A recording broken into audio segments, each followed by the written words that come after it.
Mothers Refreshed. This is a series that is centered on motherhood, the joys, the triumphs, the complexities, and everything in between. My name is Monique Chambers, and I am the host for this series. I'm really excited about it. And I'm joined here by Kiana McCarthy, who is the visionary actually for this series. So I'm going to start with you, Kiana. I want you to share your heart and your hope for this project. Yes, I really wanted to connect mothers from all over. One thing that stuck out for me during COVID is that we were completely isolated. We were completely alone, kind of, you stuck to your own house kind of thing. Even within your home, you had to be isolated if you were, Yes. what's the word I'm looking for? Infected, Yeah. unfortunately. And so a lot of babies came out of COVID. However, our social interaction went down. And so as a social worker, I really wanted to reconnect those mothers, reconnect the neighborhood, reconnect the society that I felt that was broken from a pandemic that came and just went rampant upon the world. And so this segment of Mothers Refresh is going to be about talking with other mothers and getting to know, like you said, the complexities, the challenges, the joys, and a little bit in between of the inner parts of stuff that we don't disclose, which we will be disclosing today. I'm excited about it. Thank you so much. I love how you talk about the idea of reconnecting because I think connection is really powerful. And one of the things that each woman in this room, each mother in this room has in common is the fact that they each have a set of, and say own, but they each have a set of twins, at least one set of twins, which is really, really neat. And I think that when we talk about things that as women we have in common, that's the one thing that's in common in this space. But there are differences. And my hope is that we will be able to capture the uniqueness of every woman's story and that the person on the other side of the camera will be able to connect, right? This idea of connection, will be able to connect with our stories today. So joining us today, I want to introduce Chantel Graham, who is a mother of a set of twins. Two sets. Two set of twins. Well, welcome, Chantel. Next, we have Shauna Spence. Hello. You have one set? I have two sets. Two sets of twins. I'm excited to get into your story. Next to Shauna, we have Julia Evangelisto. Welcome, Julia. One set of twins. One set of twins. Awesome. And we have Siobhan Gomes. Hi. Welcome. And what's your magic number? One set. One set. One set of twins. That's great. And then, of course, we have Jacqueline Hestick. Welcome. I want to start off by doing a quick pulse check. What's one word that would characterize what you're feeling in this very moment? Knowing that you've left home at home. You all have dressed up. You look absolutely beautiful. And you're about to disclose parts of your story that you're most comfortable with. What is one word that characterizes how you're feeling in this moment? And I'm going to start with Kiana. Courage. I like it. Vulnerable. Not in control. Yes. Yeah. I was going to say vulnerable. Yeah. Empowered. I was going to say joyful. Yeah. It's great to get to meet other people who are in our situation. So it's bringing me a lot of peace and happiness and to be joyful around you guys. Thank you. Thank you. I think my word would be curious. I'm looking forward to learning. Unlike all of you all, I have never given birth to a child. And so I'm going to use my curious eye to enter into this space. I want to establish that this is a space where it's going to require a little bit of vulnerability to the extent that you're most comfortable. Nothing that you share that you're not comfortable with, you are not obliged to. But I'm excited to learn from each and every one of you. So I want to start at the very beginning, before conception. The very beginning.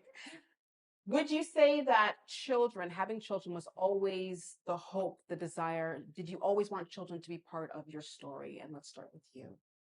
Yeah, so my husband and I were together for about 6 years. After 3 years, we proposed. We took another 3 years in our engagement until we got married, and we did talk a lot about kids. At the first wasn't as easy as everybody says for us. So, you know, the whole world is always like, don't try to have babies right away, enjoy married life. And then when you want babies, it doesn't happen. So I have a lot of friends who are in that same that boat still, you know, whether or not they're older or younger. But after we had our first, we knew that we kind of wanted a bigger family because I only come from I have a twin sister as well, but I only have a sister, and he's the middle child of three. So we kind of knew we always wanted a bigger family. So the talk of having family was always there. Right. We didn't know twins was in our story because I was always told that it skips a generation. So Right. Yeah. it was totally not on our radar, my radar. But we had always talked about having children. So that was kind of how it started. Definitely as we got to our second and our third, the third was our COVID baby. So as you alluded to, we fell into that category. Pushed her out wearing a mask, and that was very memorable. But we always learn a little bit about that. That's interesting. Oh, it was interesting. Yes. We'll save that one. I'm save looking that forward for to learning stories. about that. But yeah, the twins they were a surprise. We were trying for a fourth, but it was supposed to be a fourth, and voila, twins. So we are settled with our 5 children, and yeah, we have to get used to saying that we have 5 children. We're a family of 7. It's remarkable. Yeah, Wow. that's our story. Thank you. What about you? Was children always a part of the It plan? was always a part of the plan for me.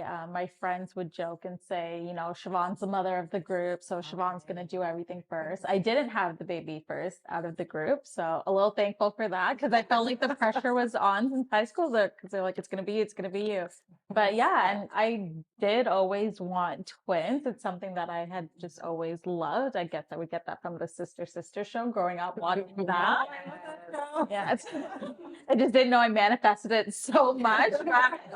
I'm grateful and thankful. Glory to God. So yeah, I've always wanted twins or children. Amazing. Anybody on this side having children, was that always a part of the plan, story that you envisioned for yourself? No.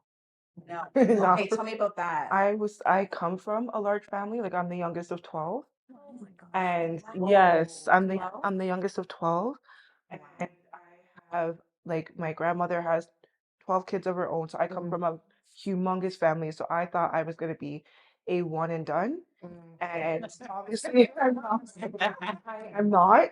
So yeah, that was 2 sets of twins was a huge surprise. Yeah. Yeah. Anybody else? Yeah, for me, I've had an obsession with twins since I was like 8 or 7 years old. I would say to my mom, "Are you sure I'm not a twin?" Like I would watch every twin series that's on. I knew my dad was a twin, but they didn't talk about it a lot. So when I got pregnant with twins, the doctor, I thought it's funny because I had a hot shower and I thought I killed the baby because I'm like, oh my God, I had a hot shower.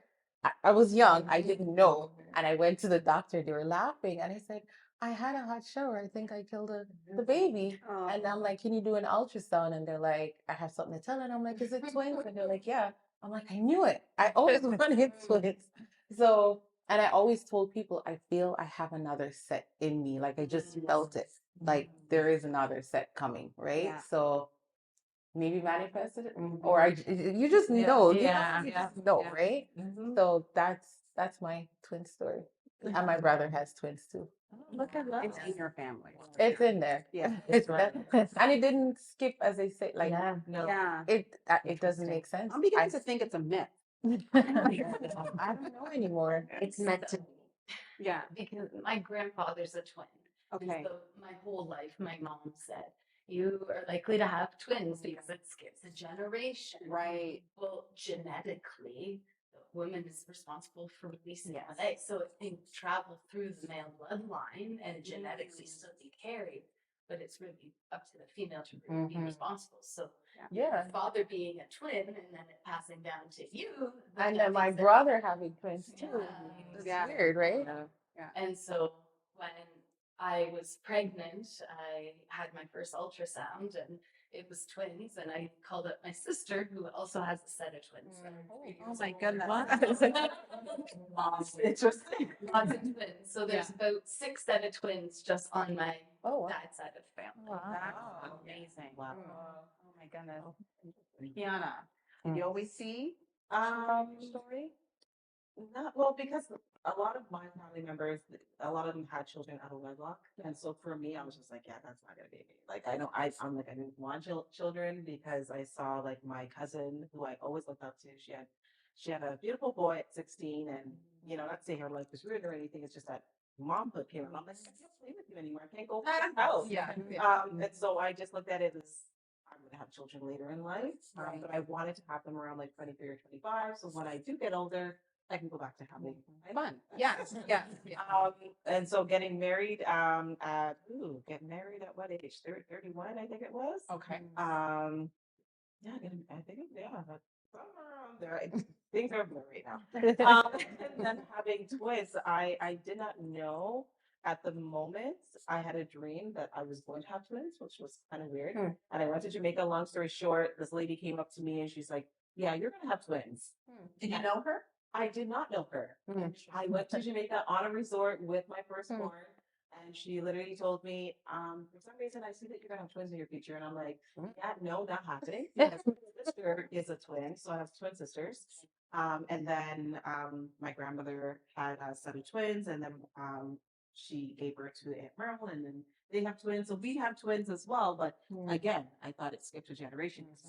The twins, it's going to skip me, and then maybe my sister will have the twins, not me. Yeah. So it was just Yeah. interesting. When I had twins. That is interesting. I think, you said something along the lines of, your hope was that later on in life you would end up having children. My story is this basically that, I kind of wanted the same idea. Like I wanted kids right at 30 so that by 50 I can have my life back. Like that was but it didn't go that way. I still don't have kids and I've been married for 10 years and I know you alluded to this. So I'm just curious, is there anybody else in the group that, had a difficult time with conceiving their child? Interesting. No, everyone was an accident. In a sense. Skip the birth control. Yeah. Well, and you know what? Yeah. I the birth control, didn't you? No, I've never taken birth control, and everybody's like, "Yeah, we know." But but I actually took the morning after pill for both pregnancies. I just never meant worked. to be here. It never worked for me Yeah. Wow. twice. Yeah. So I'm not a plan B person because Right. plan B means babies. Yeah. So it just never worked. I guess I just fell under that percentage that it just didn't work. Yeah. I think you have a So- lot more in common. So with my second set, I was on birth control and still ended up getting pregnant with the second set complete. Wow. Yeah, I didn't realize it. I thought it was good until my next shot, and then like something feels weird. Went to the doctor and I'm pregnant. Excuse me. So mine was kind of similar to that. So when you find out you're pregnant, right? Is there anything? Let's just say you find, I don't know, everyone's got a different story of how they found out. The doctor told them, or a woman told them, or right? Everyone's got a different story. But you find out you're pregnant. Is there anything that you started to do and you were really intentional about, like deliberate about, throughout your pregnancy? I think for me, when you hear, like, when you get your test results and you're like, yes, or maybe a yes or a no. But typically you're happy that that you found out you're expecting. But I find those first like 8 weeks prior to having that first ultrasound, you're just in that state of paranoia. Like, is the baby gonna stay? Is the baby gonna have something happen? Like, and I feel like no matter how many pregnancies, so I've had 4 pregnancies now, I feel like that feeling never went away. Always those first 8 weeks are kind of like, I hope the baby's still there, honey, can you feel, is there anything there? You don't feel anything yet. But it's that constant, I hope that the baby's still alive. So did you do anything to be intentional because there's so many unknowns, right? I think Was there you just anything kept living your life. You know, you just have to keep going. Just to get out Yep. of paranoia? Yep, yep. Yeah. And just keep going on your everyday things. Maybe not the hot showers and the hot baths. Although I did that with my second. Hey, I like hot tubs. Like, Yeah.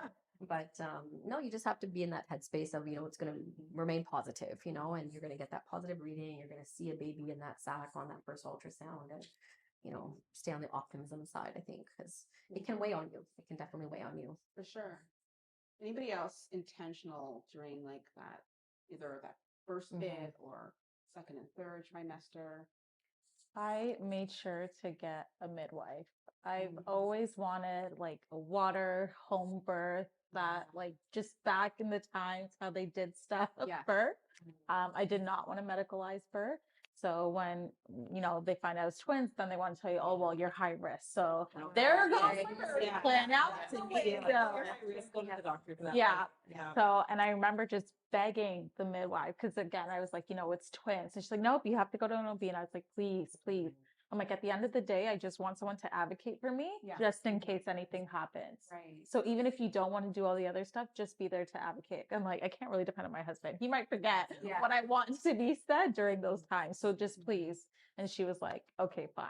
So you made sure that you got a midwife. That Yeah. was very Yeah, I made sure there was going to be somebody else who was on the team that was like, this is her birth plan and this is what she wants and this is what we need to follow. Even if they did, you know, crush my water birth, home birth dream. Oh, Julia, I know you wanted to contribute. Yeah, I think as soon as I found out that I was having twins, I was just trying to remind myself that my sister before me, 3 years before, had twins, and my great grandmother would have never known she was having twins. Right. I'm not the only one on earth this has ever happened to. Yeah. And that really did keep me grounded because there are times where one is moving and one is not. And I can't sleep or move or eat or and it's nightmarish. But just to tell yourself something that You're not the only one. Yeah. It all works out anyways. It works out. It's I think it's so interesting to your point around like the medicalization and, you know, being immediately deemed high risk, and you can easily get sucked into this bubble of I gotta have this, I gotta have that, I gotta do this, like it's gotta be a certain way. And it's there are people, our foremothers, so to speak, right? Like they probably didn't have access to half the things that we have access to today, right? And things have worked out. Yeah. Anybody else? Like, what about diet, exercising, vitamins? I was Is that adamant completely about done? I was adamant about my vitamins. You know, your fish oils and stuff like that. Your iron. For us, Black culture women, they say that for us, we're prone to diabetes. We're prone to what's the other one? Sickle cell, Iron deficiency. So all that, like high blood pressure. Blood clots. Yeah, so blood clots. So every time they're checking, they're like, "Oh, your blood pressure's, it's good." I'm like, "It's supposed to be something else." That kind of brought on. I don't have anxiety, but because they were looking for something to say, "Oh, you have this, you have that," it made me like, "Okay, are you trying to say something has to be wrong with me? I'm fine. I was carrying well. I mean, I'm a dancer, so I teach dance. So I danced all the way up literally to the weekend before I gave birth. I was adamant about that. I was adamant of staying active, and I was eating, and I was still sleeping as much as I could sleep. But I was just adamant staying with my regular schedule and not, diverting from that. Just because I was pregnant, I didn't want to be like, and no offense to anybody, but I didn't want to just pop my feet up on the table and just eat all day and just sit there and what I mean. To be honest, I found I was pregnant just after I applied to school to finish up my degree, and so I was like, when I found I got that test, I was just like, crap. And I already paid the $250, but I'm like, I can't get that money back. So I guess we're going in. And so I continued with everything alongside having the two kids that I had previously before, the 4-year-old and the 2-year-old at the time. And so You continued through school. I continued through school. Good for you. I wasn't gonna stop because I'm just like, many people have gone through other things. Why am I gonna let this deter my dreams? And God knows why I didn't have the baby first and then apply because I would not apply to go back to school 10 years later. Yeah. So I was like, nope, this pregnancy is not going to stop me, and I'm going to continue with it. And it's been a blessing ever since. That's wonderful. Okay, so I want to hear about, for everybody else, I want to hear about the moment you find out you're having twins. What's going through your mind? You're having twins. What's going through your mind? So I laughed, just laughed because Where were you? Where were you? when we found out, okay, well, I got to bring it back a little bit. Okay. So we find out in the room that we're having twins, but I'll bring it back because we got married during COVID and I was always like, Marion, I want that baby right away, right? Honeymoon, we're doing this, like, let's go. Yeah. No waiting. So we come back from our honeymoon and my aunt's on the phone with my mom and my mom goes, oh, your aunt wants to know if you're pregnant. But obviously you don't tell people that. I'm like, what are you, like, hush. Yeah. 2 weeks later, she comes back and she's like, I had a dream that you were pregnant and your belly was so big as if you're having twins. Okay, sign number one. We go and visit my husband's grandmother. You guys never come and visit us anymore. What happens when you guys have children, especially if they're twins? Sign number two. And then my mom goes, I had a dream that I was potty training twin boys. Sign number three. So for them, it's like the Father, the Son, and the Holy Ghost, right? Like you've had all those three come at you. Yeah. So when they said in the hospital that it was twins, I just laughed because then everybody's story together. Yeah, it came. I was like, yep, they told me. They did tell me. I don't know why I'm sitting here surprised now. I just need to laugh because they told me. My husband came in and he just stared at the screen and he asked the lady if this was a joke. I'm like, he's like, she told you the stories, right? She told you what everybody else dreamed. That's what she told you, right? That's why you're, yeah. This is a setup, right? He's like, where's the cameras? And I was just laughing. I laughed because, like I said, they told me already before we even knew. So reminds me of like the Sarah and Abraham moment where Sarah just like, okay. Somebody else, like what was happening? So I'll share. So my first 3 pregnancies. So my husband was very much a part of all the appointments and all that. Well, then again, we had our COVID baby, and even husbands couldn't come into our appointments, right? So, but by that time it was like baby 3. So you're like, I got this. It's okay, whatever, right? Like I'm seasoned, okay, in and out. And I'm like you with the midwife. I was like, I just want to be in and out with an OB. So I kind of knew the one that I had, and I was like, good to go. 15 minutes in, 15 minutes out. I'm like, happy. That's great. But anyway, so we're kind of used to that. So I said for the fourth, those 8 weeks of waiting, you're like, okay, we're gonna go check the first ultrasound. So just go to the regular place up the street, and this woman, she's like doing the first scan. She's kind of in close proximity, but we still had masks on because this was still kind of the tail end of having to be masked and have it mandated. And so I look up at the screen because again, I'm seasoned vet at this point, and I'm like, I know what I'm looking at. I know how to read these things now. But I was like, I grabbed her leg, and pardon me, but I was like, don't tell me that is what I think it is. Wow. I said, no.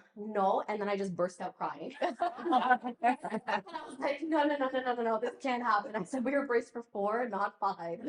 No. And then I told her I was a twin. And anyway, the waterworks kind of stopped. And I was like, can I call my husband? I said, we don't live that far. Can you please, I need to see, have him see this. So she's like, oh, don't worry about it. Like, it's nothing normal. I'm like, no. Like, he's gonna freak out, it's crazy, it's wild. Like we kind of ruled, we didn't, again, because I have that notion of it skips a generation. It was not on our radar. 5 kids was not on our radar. Like a fourth to complete the family was enough.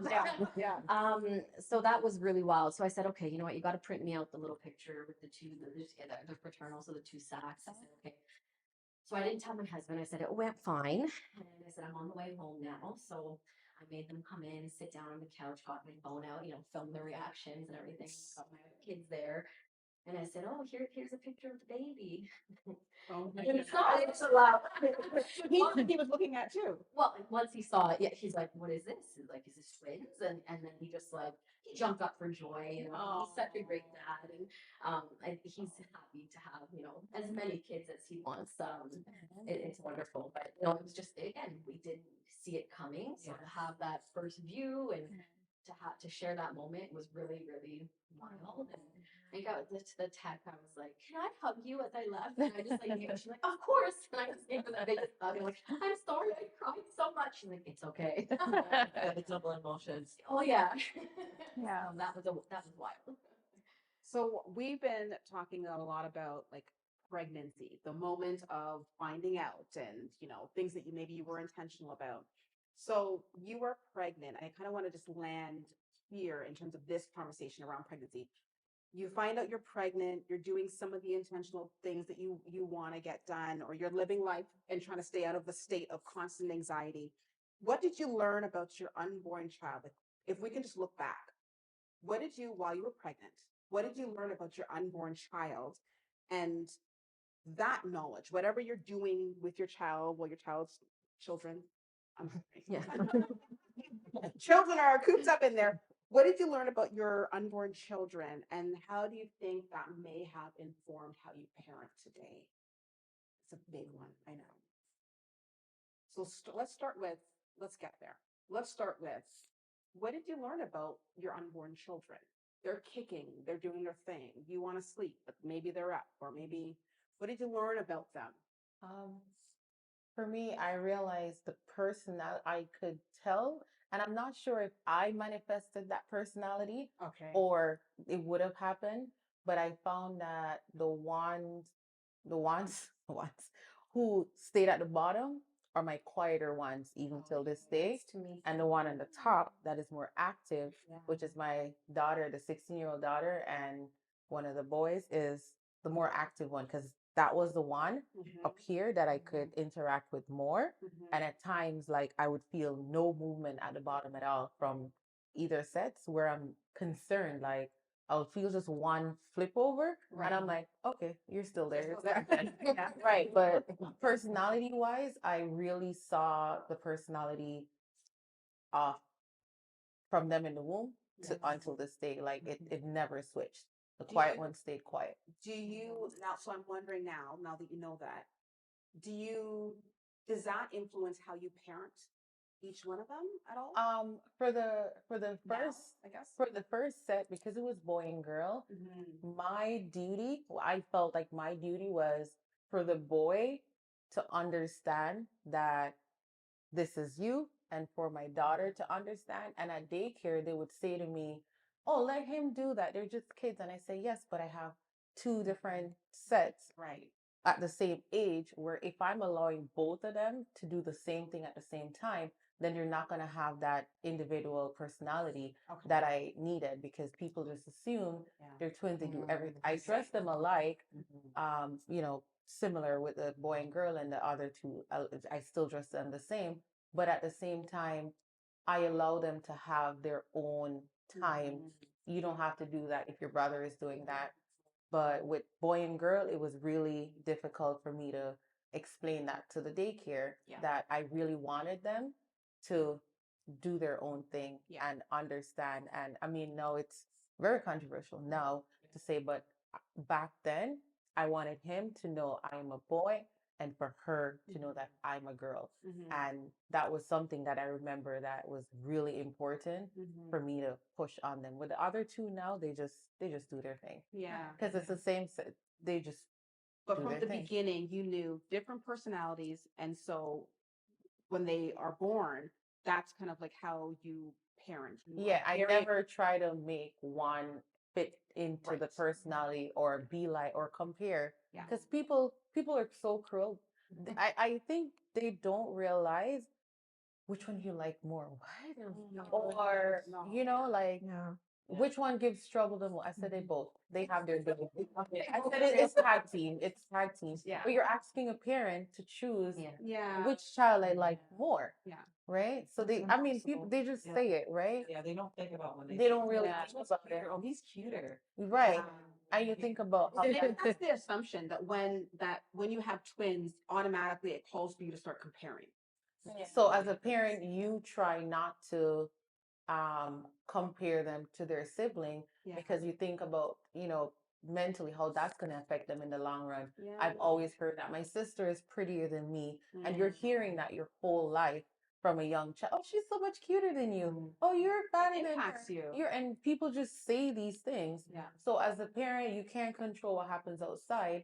But my mission was to let my kids know who they are. Like there were different complexions. Yeah. I made my son aware that, oh, you're a little bit dark. I love your complexion. Oh, your complexion is a little bit like, she said she's light black was her thing. But I allow them to embrace those differences. So when they go on the road and somebody says it's like, yeah, yes, you're right. Yeah. You know what I mean? Like, yeah, I look different from my sister. So, Yeah. and so, you know what I mean? Yeah. So that was important to me to Yeah. have them understand who they were, be different, and not be compared. Yes, I like that. Love that. I think I'm gonna pick maybe one more. Chantel, if that's possible. What did you learn about your unborn children that maybe impacts how you parent now? Kind of similar, but mine was the opposite. Like where my twin A, which was on the bottom, they were the terrorist on both sets. And the twin B, they were the one that even out of the womb, they're the one that mommy, I want to hug, mommy. So What does and that mean? Sorry, can I back up? yeah, What is twin A, twin B? Like what versus yeah. So to come out? Yes. Yeah. yeah, so twin A is usually on the bottom. Right. Yeah, so the one closest to Yeah. the cervix, and twin B is usually on top. Got it. So both of my twin A's are fiery spirits. Yeah. Yeah, and both of my twin B's are they're lovers. They love to hug, they love to kiss, they love to. I'm just like, ooh, get off of me! Like, yeah, like there's four y'all. I gotta catch four y'all all day. Come on now. So if you've had a hard day, do you go to twin B? I'd rather go to my room, but Yeah. but I love that's their love language, and I should like stop. People love to compare, Yeah. and you can't compare them. My twins are as different as night and day. I have fraternal twin boys with both sets. In each set, I have one who's really tall, one who's really short. So you get, oh, he eats all the food. Yeah. Or you get, who's smarter? How can you ask me that question? I know the answer. Every child is different. How dare you ask me that question, especially in front of them? Oh, this one's so smart. You're making my other. He might be book smart. This one might be good with his hands. Hands on, I was gonna say. Exactly. So that's one thing is just protecting them, especially as Black boys. Yeah. Like oh, he's so tall. Maybe he should play basketball. What if he wants to be an architect? Yes. Like I don't like when people put stereotypes on my children. So it's just protecting them and letting them know that you are a twin, you're special, but you're also your own person. That's So I think when I was pregnant with them, I think what they had taught me in the womb is that I was always going to protect them and be their number one advocate. Because I didn't really have an advocate. When I was younger, I was just expected to be what I was expected to be, if that makes sense. With Like, no help or support. yeah, it's like being, I don't know how to say this, but like being from the Caribbean culture, you see a lot of people, how do I word this? Sorry, so emotional now. What was the expectation? You got to be a doctor. Got it. You got to be a doctor. I had a sister who had children young. You can't be like your sister. So there's a lot of things where you were expected to be a certain way, and if you didn't fall into that, yeah, it's a lot of pressure. And I don't want that for my children. I want them to be, if they're going to be garbage men, let them be the best garbage men they're going to be. If they're going to be architects, let them be the best. I just want them to be happy. Oh my God. Yeah. That's great. So I think I've learned a little bit about this whole like finding out I'm pregnant and and there's stuff that's happening. This is again new to me. There's stuff that's happening that informs how we parent, right? Like, and so I'm looking forward to learning a little bit more about this birthing process. Like this twin A, twin B thing, I had no idea. I'm looking forward to understanding a little more about this birthing process in the next episode, and we will continue this conversation. Thank you. Thank you.